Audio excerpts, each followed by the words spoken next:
Finally बहुत दिन पहले मैंने ये ऑर्डर दिया था। Look at the box excites me very much. क्या है ज़रूर बताते हैं, 1 मिनट पहले खोल लेते हैं।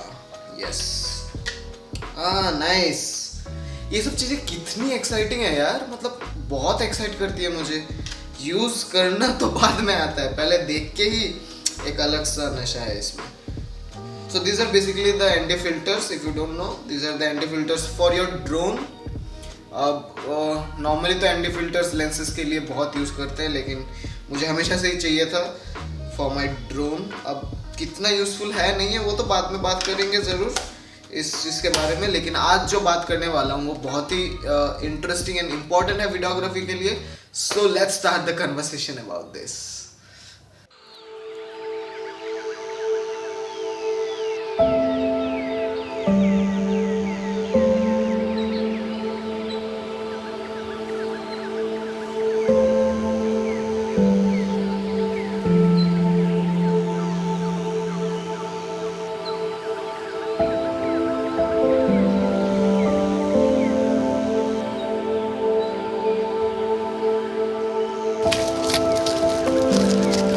Film making is not easy. कभी कभी छोटी छोटी गलतियाँ होती रहती है तो कभी बहुत बड़ी बड़ी, लेकिन वीडियोग्राफी इतना भी टफ नहीं है जो बहुत लोगों को लगता है। आज मैं कुछ इजी 6 वेज में टिप्स देने वाला हूँ जो बहुत आसानी से इम्प्लीमेंट करके you can just step up your videography, step up your film making by a lot. बहुत सारी इम्प्रूवमेंट होने वाली है इस 6 टिप्स के साथ, एंड बाद में एक्स्ट्रा कुछ बोनस टिप्स भी दूंगा जो काइंड ऑफ ऑब्वियस है बट फिर भी लोग भूल जाते हैं।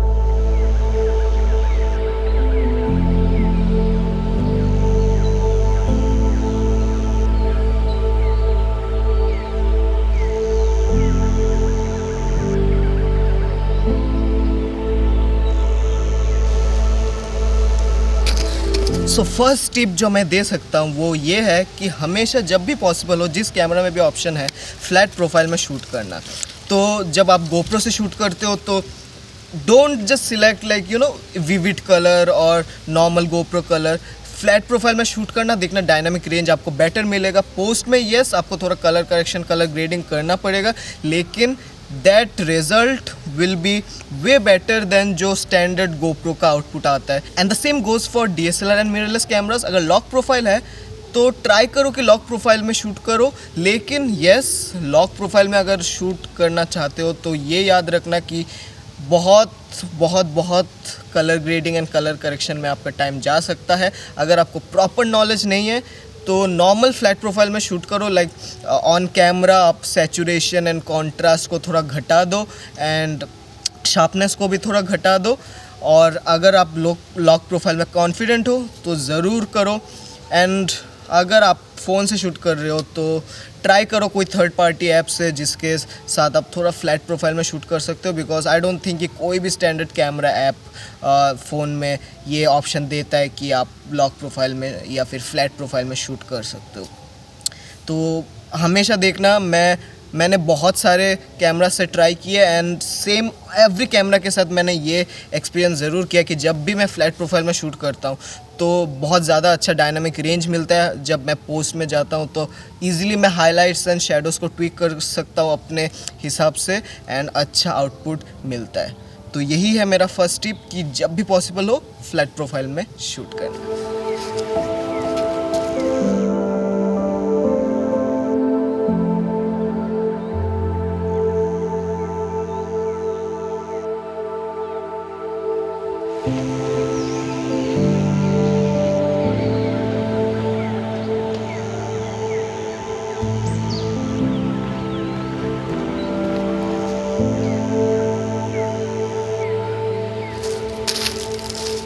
सो जो सेकंड टिप ये है कि जब भी तुम क्लिप्स यूज़ करो, कोई भी क्लिप्स यूज़ करो, तो हमेशा सब क्लिप्स को एक ही स्पीड में यूज़ मत करना।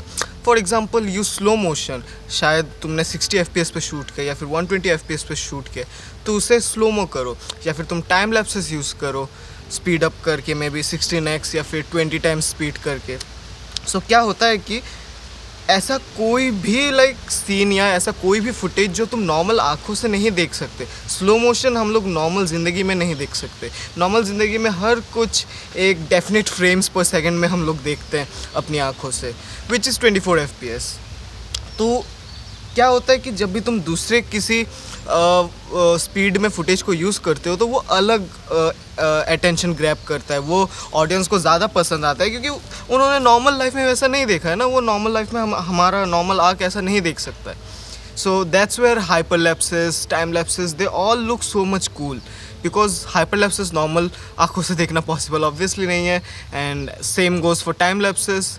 ऐसा जो समय बीतता है टाइम लैप्सेस में जैसे दिखाया जाता है वैसे नॉर्मल हम लोग देख नहीं सकते। So anything which is which cannot be seen with our normal eyes, वो हमेशा अटेंशन ग्रैब करता है एंड वीडियोस को इंटरेस्टिंग ज़रूर बनाता है।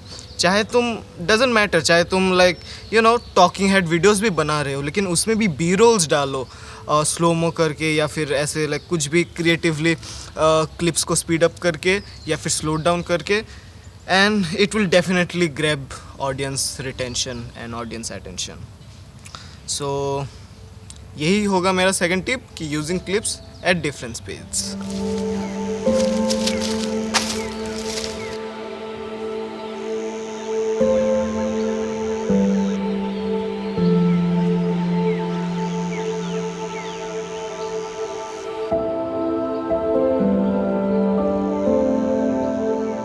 So the third tip is one of the most important of all, and वो है choice of music. Now hear me out. Your choice of music will define the pace of your video, the flow of your video, and also the vibe of your video. तुम्हारा choice of music he define करेगा तुम क्या emotions portray करना चाहते हो। अगर same clips में तुमने अपबीट म्यूज़िक यूज़ किया है तो तुम्हारा transitions and flow of the video भी वैसे ही होनी चाहिए to match your music. And अगर तुमने शायद एम्बिएंट या फिर सेंटिमेंटल ये जॉनर्स की म्यूज़िक यूज़ किया है तो देन तुम्हारा शॉट्स बहुत स्टेबल होना चाहिए, बहुत बटरी लुकिंग होना चाहिए, स्लो डाउन में भी होना चाहिए, ताकि वैसा फील आए, वो इमोशंस पोर्ट्रे हो। अगर तुमने एम्बिएंट म्यूज़िक यूज़ किया एंड वहाँ पे बहुत may be fast paced sports चीज़ें हो रही है, देन मे बी तुम्हारा वाइब को इतना मैच नहीं करेगा वो ट्रांजिशंस एंड ऑल।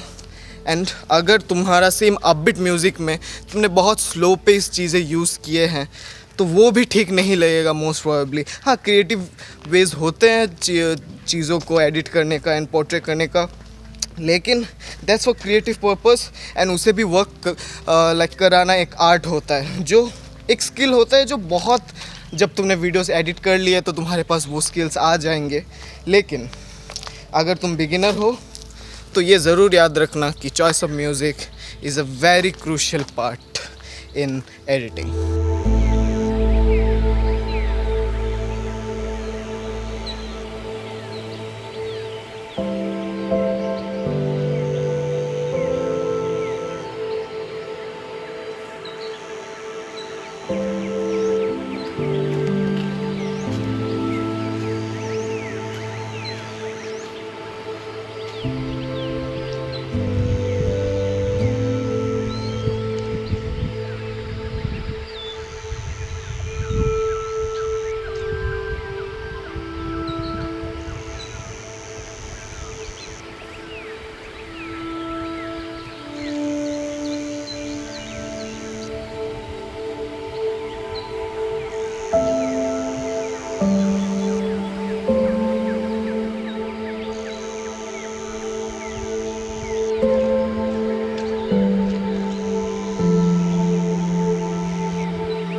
सो जो फोर्थ बहुत ही इम्पोर्टेंट टिप है वो ये है कि हमेशा प्लान करना अपने शॉट्स को। हाँ, अगर तुम रॉ व्लॉगर हो, मे बी तुम डेली व्लॉगर हो, तो बात डिफरेंट है थोड़ी सी। बट अगर तुम सिनेमैटिक व्लॉगिंग करना चाहते हो, तुम शॉर्ट फिल्म्स बनाना चाहते हो, तुम ट्रैवल फिल्म्स बनाना चाहते हो, या फिर जस्ट क्रिएटिव व्लॉगिंग करना चाहते हो, तो तुम्हें हमेशा शॉर्ट्स प्लान करने पड़ेंगे, स्क्रिप्ट्स लिखने पड़ेंगे। स्क्रिप्ट लिखने का मतलब ये नहीं है कि तुम्हें हर डायलॉग एकदम जेरोक्स करना है, पूरा जो लिखना है वही बोलना है, ऐसा नहीं है। जो तुम्हें करना है कि इम्पोर्टेंट पॉइंट्स, सपोज़ आज मैं जो टिप्स के बारे में बात करने वाला हूँ, ये मैंने पहले से सोच के रखे हैं, मैंने नोट्स बनाए हैं, मैंने पॉइंट्स बनाने हैं कि ये चीज़ों के बारे में मुझे बात करनी है, मुझे ऐसे ऐसे शॉट्स लेने हैं, मुझे डिफरेंट फोकल लेंथ्स पे शॉट्स लेने हैं। एंड अनदर थिंग, जो 2 ऐप्स में बहुत ज़्यादा यूज़ करता हूँ वो है Google maps and photo time. So since मैं एंड्रॉयड यूज़ करता हूँ तो फोटो टाइम मुझे बहुत ही अच्छा लगा। अगर तुम iOS यूज़र हो तो शायद फोटो पिल्स ऐप बहुत ही अच्छा है। एंड्रॉयड में मैंने फ़ोटो टाइम यूज़ किया and it just works for me perfectly fine. तुम इसमें हर जगह का कोई भी लोकेशन का तुम sunrise time, sunset time, golden hour कितना देर रहेगा, ब्लू आवर कितने देर रहेगा, कब सन कौन से डायरेक्शन में होता है, सो ये सब चीज़ें बहुत इंपॉर्टेंट है प्री प्लानिंग के लिए। तो अभी से कोई भी शूट में अचानक से मत चले जाना कि बस हम तो बहुत अच्छे वीडियोग्राफर हैं, हमें आता है, हम कर लेंगे, ऐसा नहीं होता है। प्लानिंग ज़रूरी है, थोड़ा सोचना, शॉर्ट्स एंड ये सब ज़रूरी है। सो ये करो एंड देन तुम देखो कि तुम्हारा शूट बहुत ही अच्छा जाएगा।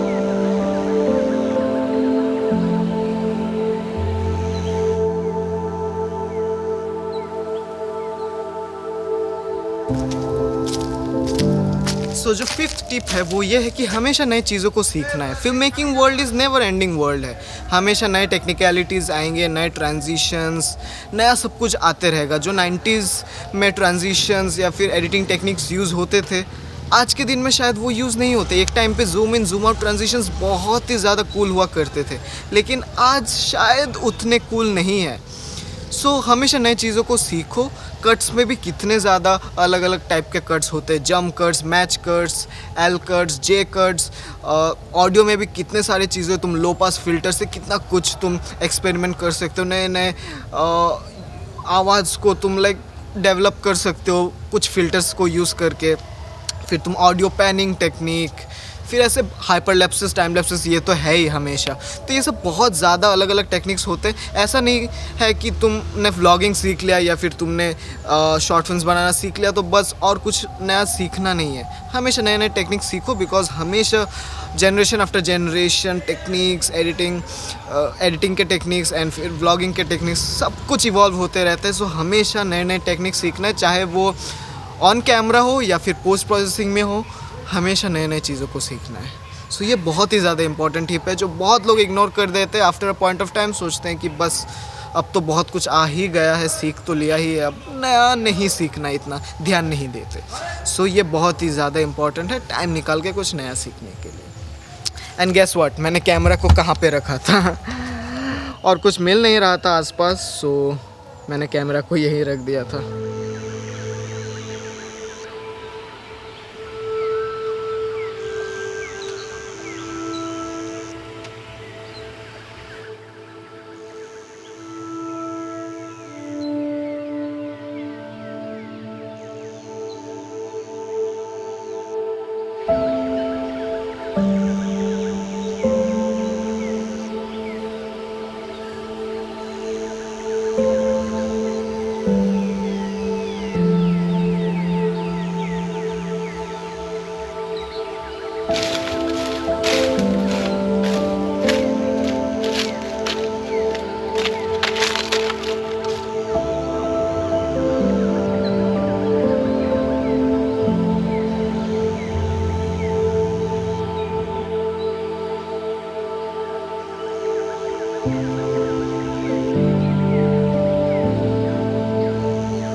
तो जो आखिरी टिप है वो ये है कि no colour grading is far better than bad colour grading.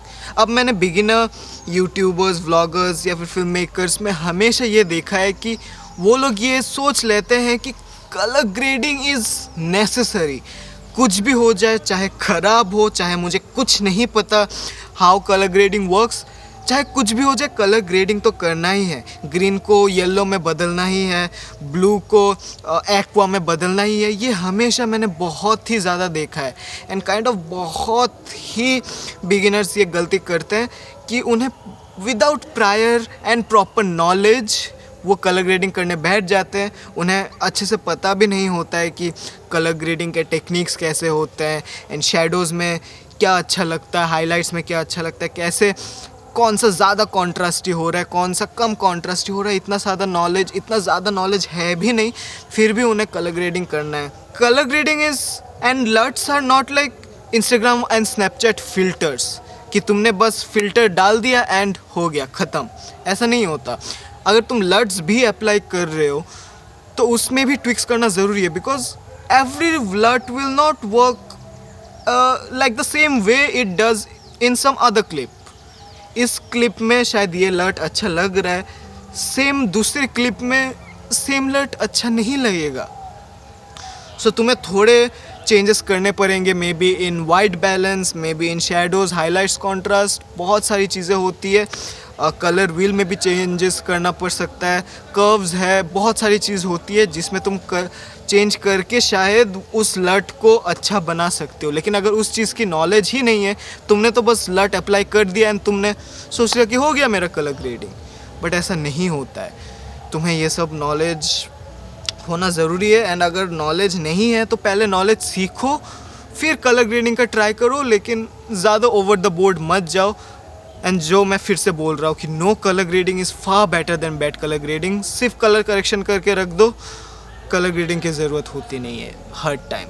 हाँ, अगर तुमने नॉलेज ले लिया अच्छी तरह से तो ज़रूर करो। हमेशा अपने लुक को प्रायोरिटाइज़ करो। एक जो तुमने स्टाइल या फिर लुक डेवलप किया है हमेशा हेल्प करता है तुम्हारे यूनिकनेस को बढ़ाने के लिए, बट बैड कलर ग्रेडिंग मत करो। सो आई होप तुम्हें ये 6 टिप्स बहुत ही पसंद आए होंगे, कुछ नया सीखने को मिला। तो ज़रूर अप्लाई करना अपने वीडियोस में, देखना कि तुम्हारा वीडियो का स्टैंडर्ड ज़रूर बढ़ जाएगा। एंड अगर और भी ऐसे टाइप की वीडियोस देखना चाहते हो, अगर तुम्हें पसंद है, देन चैनल को सब्सक्राइब कर सकते हो इफ़ यू वांट। कोई ज़बरदस्ती है नहीं। तो मिलते हैं नेक्स्ट वीडियो में, हम आते ही रहेंगे। Bye bye.